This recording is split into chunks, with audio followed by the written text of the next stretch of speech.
Hey everyone, in today's video we will going to learn about internal audit plan.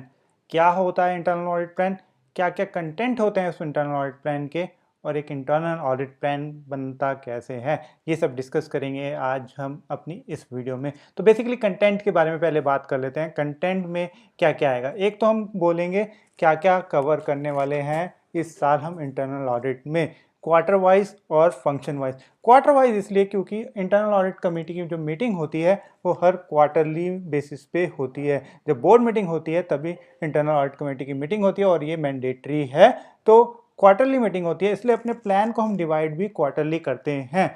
तो और एक quarter wise और दूसरी function wise, ताकि इजी रहे, जो बोर्ड ऑफ डायरेक्टर्स होते हैं, जो ऑडिट कमेटी के मेंबर्स होते हैं, वो देख सके कि क्या क्या चीजें कवर हो रही है, किस किस फंक्शन में कवर हो रही है। नेक्स्ट चीज आती है अप्रोच। क्या अप्रोच है जो आपने फॉलो की है इस इंटरनल ऑडिट प्लान को बनाने के लिए, ये भी आपको बताना पड़ेगा। अगर आप ट्रांसपेरेंट रहते हैं तो आपको ये सब बताना पड़ेगा कि मेरी अप्रोच क्या है। मैंने जॉट डाउन किया कि 10 प्रोसेस मैं इस साल रिव्यू करूंगा। क्या बेसिस है मेरा उन 10 प्रोसेस को सेलेक्ट करने का, ये भी जिम्मेवारी आपकी है बताने की कि किस बेसिस पे आपने एक इंटरनल ऑडिट प्लान बनाया है। और कोई कोई इंटरनल ऑडिट हेड स्कोप भी इंक्लूड करते हैं। फॉर एग्जांपल मैंने 10 फंक्शंस लिए हैं, उसका डिटेल स्कोपिंग भी डालते हैं इंटरनल ऑडिट प्लान में। उस इंडिविजुअल के माइंडसेट पे डिपेंड करता है या आपके ऑडिट कमेटी पे डिपेंड करता है कि क्या उनका डिमांड है। पूरा विद स्कोप आपको एक इंटरनल ऑडिट प्लान देने का, सिर्फ कवरेज चाहते हैं कि ये प्रोसेस हम कवर करने वाले हैं। तो ये वेरी करता है कंपनी टू कंपनी। उसके बाद अगला जो मेन चीज है, क्या है रिस्क बेस्ड ऑडिट प्लान और क्या क्या फैक्टर है एक ऑडिट प्लान को बनाने में काम करते हैं। एक पूरा फ्रेमवर्क होता है, बट मैं उसके बारे में यहाँ पे नहीं बताऊंगा क्योंकि ज़्यादा ही टेक्निकल हो जाएगा जिससे आपका ऑडिट प्लान बनता है। मैं आपको मेन आइटम्स बताऊंगा जिससे बेसिस पे आपका इंटरनल ऑडिट प्लान डिसाइड होता है। सबसे पहले हॉटस्पॉट्स। तो जो बड़ी बड़ी ऑडिट फर्म्स हैं लाइक बिग फोर्स होगी, गार्टनर होगी, ये क्या करते हैं, ये सर्वे करते हैं और पूरे जो इन वर्ल्ड में या कंट्री स्पेसिफिक हॉटस्पॉट्स होते हैं जिनको बोलते हैं ना high risk items, high risk areas, वो आपको पब्लिश करते हैं स्टार्ट ऑफ द ईयर कि इस साल ये हॉटस्पॉट्स रहने वाले हैं। तो आप उन हॉटस्पॉट्स को डाउनलोड कीजिए, बेसिस दैट हॉटस्पॉट्स आप अपने इंटरनल ऑडिट प्लान को डिसाइड कीजिए कि मेरी कंपनी में ये हॉटस्पॉट्स हो सकते हैं। उस ऑब्वियसली इसमें आपका भी दिमाग लगेगा। हो सकता है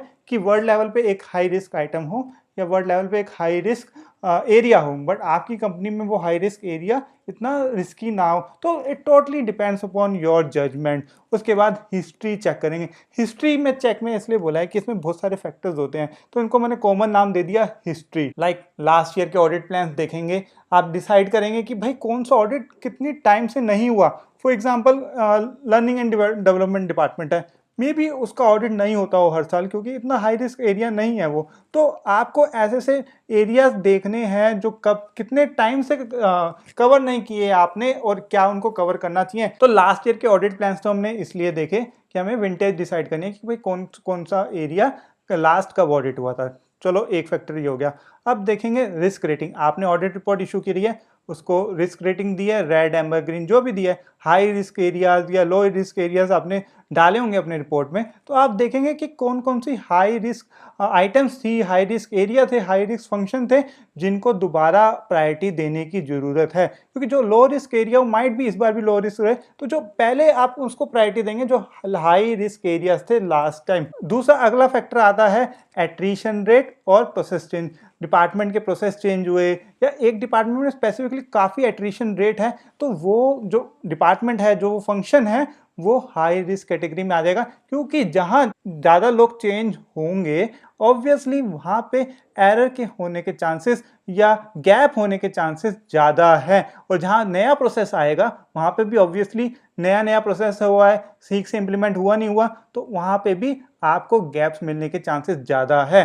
टॉप लाइन मेजर एक्सपेंसेस, ये अलग फैक्टर है। एक और फैक्टर है कि आपका टॉप लाइन क्या क्या है, आपके जो मेजर खर्चे हैं वो क्या क्या है। फॉर एग्जांपल एक सर्विस इंडस्ट्री में मे बी इतना मतलब कि प्रोक्योरमेंट का पार्ट ना हो, क्योंकि वो सर्विस इंडस्ट्री है। फॉर एग्जांपल एक इंश्योरेंस इंडस्ट्री को ले लेते हैं और एक मैन्युफैक्चरिंग इंडस्ट्री को लेते हैं। जो मैन्युफैक्चरिंग इंडस्ट्री होगी वहाँ पे प्रोक्योरमेंट बहुत ज़्यादा होती है, but in comparison to insurance company वहाँ पे सबसे हाई मतलब मेजर एक्सपेंसेस कौन सा है?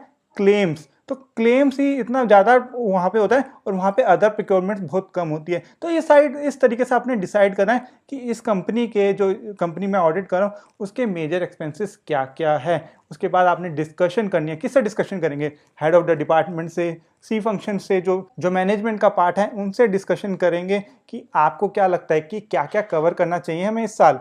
और जो कंट्रोल फंक्शंस होते हैं जिसमें सबसे बड़ा आता है रिस्क टीम, रिस्क फंक्शन, उनसे आप डिस्कस करेंगे कि भाई आपके लिए हाई रिस्क एरियाज कहाँ हैं, क्योंकि उनके पास एक रिस्क रजिस्टर होता है। वो ट्रैक करते हैं कौन कौन से रिस्क कितने कितने टाइम से हैं और उनकी रेटिंग क्या है। तो आप उनसे भी डिस्कस कर सकते हैं कंट्रोल फंक्शन से, मेनली रिस्क टीम से।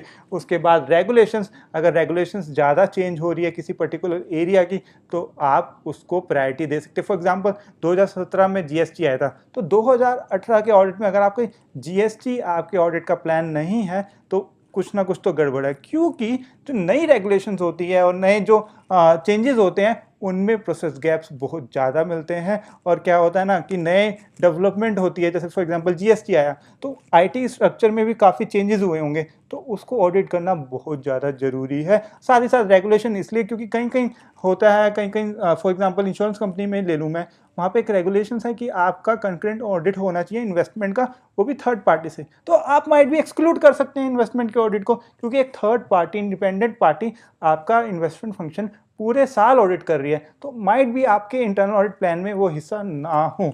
तो ये थे कुछ रिस्क बेस्ड अप्रोच जो आपको फॉलो करनी चाहिए एक इंटरनल ऑडिट प्लान बनाने के लिए। I hope I am able to clear your doubts. अगर आपके स्टिल कोई डाउट्स रहते हैं तो आप पूछ सकते हैं मेरे से। I will see you in next video. तब तक के लिए बाय बाय, टेक केयर।